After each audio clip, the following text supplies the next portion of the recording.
जब से जनेऊआ के पड़ेला लगनिया हो लपरिया रोपे आई गईली। सैया के बहिनिया हो लपरिया रोपे आई गईली।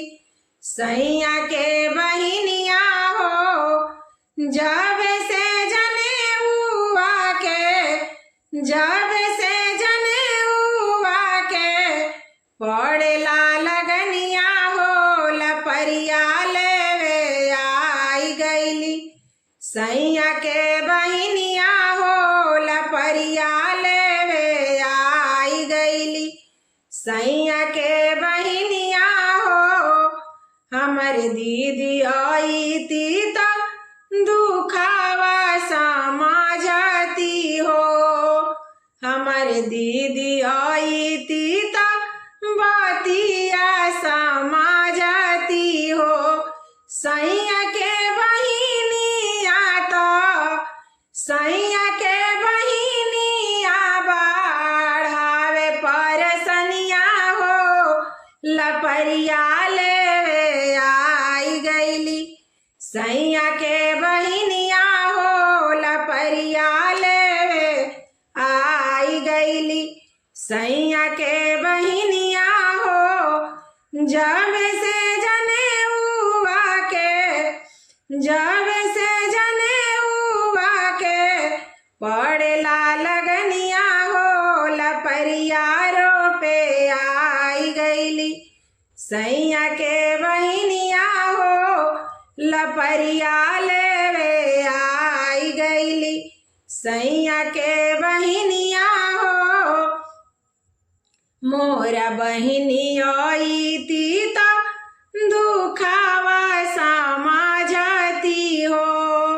हमर बहिनी आई ती तो बतिया समझती हो। मोरो बहिनी आई ती तो नेगवा नाही मांगती हो। सैया के बहिनिया बढ़ावे परसनिया हो लपरिया लेवे आई गईली। सैया के बहिनिया हो लपरिया रोपे आई गईली। सैया के बहिनिया हो नेगवा लेवे आई गईली। सैया के बहिनिया हो नेगवा लेवे आई गईली। सैया के बहिनिया हो सर पे काले काले बाल हो बरुआ के। सर पे काले काले बाल हो बरुआ के।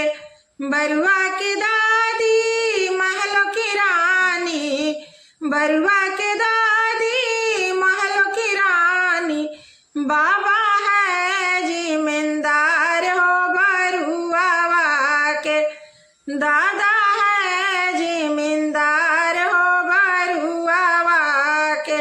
सर पे काले काले बाल हो बरुआ के। सर पे काले काले बाल हो बरुआ के। बरुआ के मामी महलों की रानी। बरुआ के मामी महलों की रानी। पापा है रंगेदार हो बरुआ के। पापा है रंगेदार हो बरुआ के। सर पे काले काले बाल हो बरुआ के। सर पे काले काले बाल हो बरुआ के। बरुआ के आंटी महलों की रानी। बरुआ के आंटी महलों की रानी। महलों की रानी हो महलों की रानी। अंकल है हीरो बाज हो बरुआ के। अंकल है हीरो बाज हो बरुआ के। सर पे काले सर पे काले काले बाल हो, बरुआ के सर पे